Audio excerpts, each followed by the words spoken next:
What if you were never meant to face life's hardest moments alone? What if the strength you've been searching for is already being offered to you? And what if help doesn't always come in the way you expect, but in the way you truly need? There are moments when goodbye feels heavier than words can carry. Moments when you know something is about to change, and no matter how much you try to prepare for it, your heart still feels unsettled. That's where the disciples are in John chapter 14. Jesus has been speaking about leaving, about going somewhere they cannot yet follow, about a future that feels uncertain and unfamiliar. And for those who had built their entire lives around him, the thought of his absence feels overwhelming. What happens when he's gone? Who will guide them? Who will help them understand what comes next? Jesus sees their unspoken fears. He knows the questions forming beneath the surface. And instead of leaving them in that uncertainty, he gives them a promise that changes everything. If you love me, keep my commands. At first it sounds simple, direct. But then he continues, and I will ask the Father, and he will give you another advocate to help you and be with you forever, the Spirit of truth. Another advocate, another helper. Not a replacement, but a continuation. Jesus is saying, you will not be alone. Even though his physical presence will no longer be with them, something greater is coming. Someone greater. The Spirit of truth. The world cannot accept him because it neither sees him nor knows him, but you know him, for he lives with you and will be in you. This is a shift that goes beyond anything they've experienced before. Up until now, they have walked with Jesus. They have listened to him, watched him, followed him from place to place. But now, Jesus is describing something more personal, more internal, not just with them, but in them. That's a different kind of closeness, a different kind of connection. I will not leave you as orphans, I will come to you. There is deep compassion in that statement. Jesus knows what abandonment feels like. He knows what it means to feel alone. And he makes it clear this is not what he is leaving them with. They're not being left behind. They are being prepared for a new way of living, a new kind of relationship with God. Before long, the world will not see me anymore, but you will see me. Because I live, you also will live. There is a promise of life here, not just existence, but life that is connected to him. Life that continues even when circumstances change. On that day, you will realize that I am in my Father and you are in me and I am in you. This is more than understanding. It's unity. A connection that goes beyond physical presence.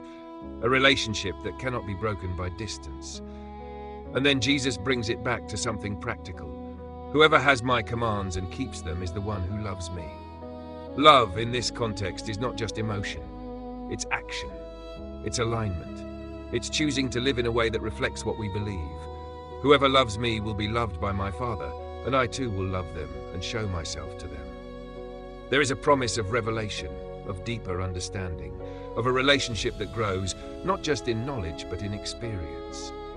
Judas, not Iscariot, asks a question that feels very real. Lord, why do you intend to show yourself to us and not to the world? In other words, why not make this obvious? Why not reveal everything clearly to everyone? And Jesus answers, anyone who loves me will obey my teaching. My Father will love them, and we will come to them and make our home with them. This is personal, intimate. God dwelling not in a place, but within a person. But he also says something that can't be ignored. Anyone who does not love me will not obey my teaching. It's not about exclusion, it's about response. Because love leads to alignment, and alignment leads to relationship. Then Jesus reminds them again, these words you hear are not my own. They belong to the Father who sent me.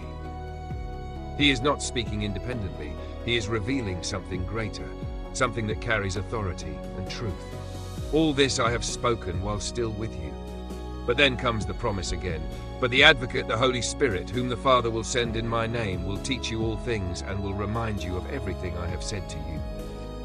Think about that. A helper who teaches, who reminds, who guides, not occasionally, not temporarily, but continually. This is not just about knowledge, it's about presence. A presence that helps us understand when we feel confused, that brings clarity when we feel uncertain, that reminds us of truth when we are tempted to forget. And then Jesus says something that has comforted countless hearts. Peace I leave with you. My peace I give you. Not peace as the world gives, not temporary calm, not a moment without problems, but his peace. A peace that exists even in the middle of difficulty.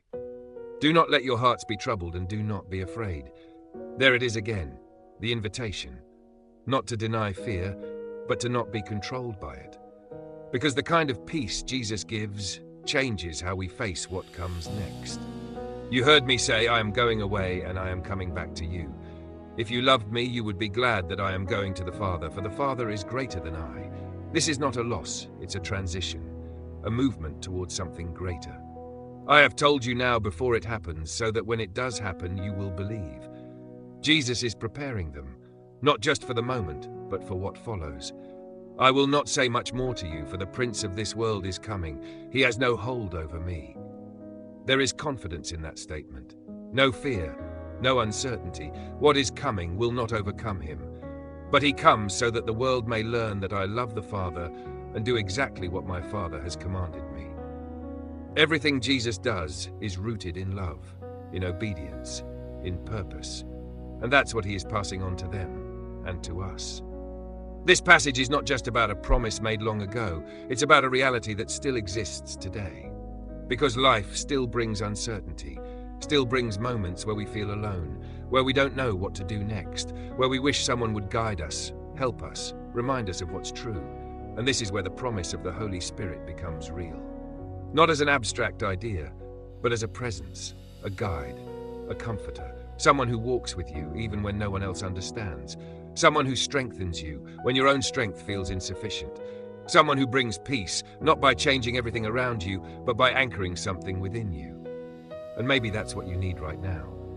Not a perfect situation, not all the answers, but a steady presence, a quiet strength. A peace that doesn't disappear when life becomes uncertain. Because the truth is, we were never meant to do this alone, and we were never left without help. The question is, are we aware of it? Are we open to it? Are we willing to listen, to follow, to trust? Because the Holy Spirit doesn't force, he guides, he reminds, he invites.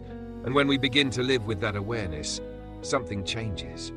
We're not as easily shaken, not as easily lost, not because life becomes simple, but because we are no longer navigating it by ourselves. We begin to recognize that even in silence, we are not alone. Even in confusion, there is guidance. Even in fear, there is peace available. Peace I leave with you. That's not just a statement, it's a gift, one that is still being offered, right now.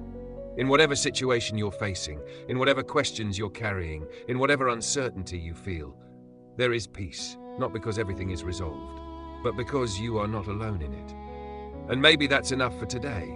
Not to have everything figured out, but to know that you are being led, that you are being helped, that you are being held, even when you don't feel it. Because the promise still stands.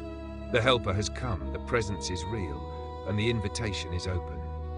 Thank you for taking this time to reflect on this powerful promise and message of peace. If this spoke to your heart, don't forget to like the video, follow the channel for more reflections like this, and share this message with someone who might need encouragement today.